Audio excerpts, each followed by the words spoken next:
Tara, wala na patumpik-tumpik pa. Dahil ngayong araw na ito ay gagawa tayo ng sapin-sapin rolls. Tara, simulan na natin. Ito nga pala gagamitin nating pan. Ito ay may sukat na 20 by 20 cm or meron na 7.5 inches. Konting oil, cling wrap, again konting oil para mamaya ay madaling tanggalin natin dito yung sapin-sapin. Para naman sa ating sapin-sapin mixture ay sa isang bowl, nilagay ko lang muna dito yung ating mga dry ingredients. Haluin lang natin to avoid any lumps. Then nilagay ko na rito yung ating mga liquid katulad ng kakanggata, condensed milk at haluin lang natin ito. Nga pala itong ating kakanggata ay paunti-unti lang dapat natin dito ilagay para madali itong haluin at maiwasan din ito na magbuo-buo.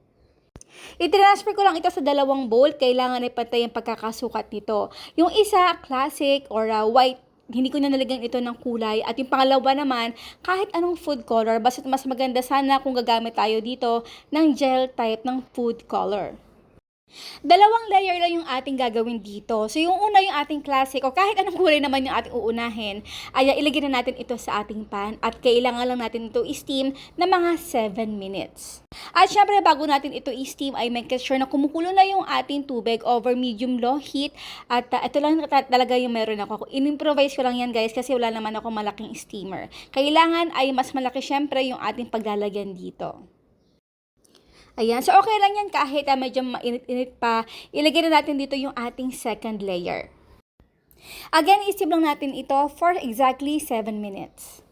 Naku, alam ko marami na nanonood dito ngayon na medyo na-overwhelm sa paggawa ng sapin-sapin. Naku guys, ako talaga yung first time kong gumawa ng sapin-sapin ay napakadali lang. Medyo feeling natin na mahirap at maraming ingredients. Actually, nakita nyo naman yung mga ingredients na ginamit natin. Napakasimple lang talaga.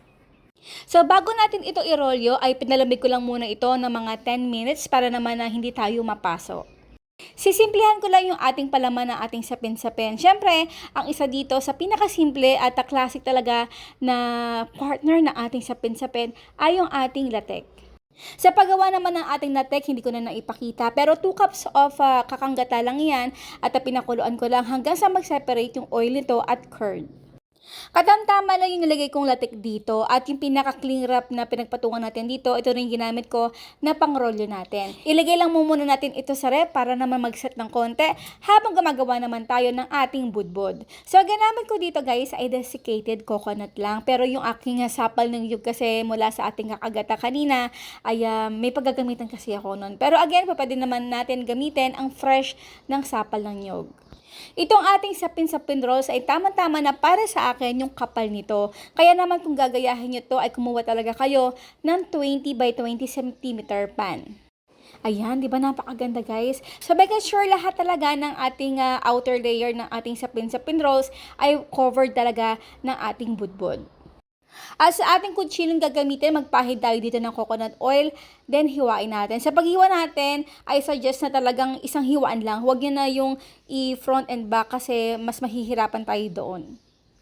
Oh, 'di ba? Napakadali at napakaganda pa. Kahit anong kulay na gusto niyo gawin dito, ay okay na okay 'yon. At syempre para sa ating hawakan dito, nalagay ako ng banana leaves. Para naman presentable talaga. And now it's done, our sapin-sapin rolls. Di ba guys, nakakapanghinayang kainin kasi napakaganda. Ito nga pala napakasarap kainin at i-partner syempre sa kape. So ayan po guys, maraming po salamat sa inyo lahat. Again, kung meron kayo request sa ating mga kakanin, pakicomment naman sa comment box section ang ating outro. Keep safe, be healthy, and be happy. Bye!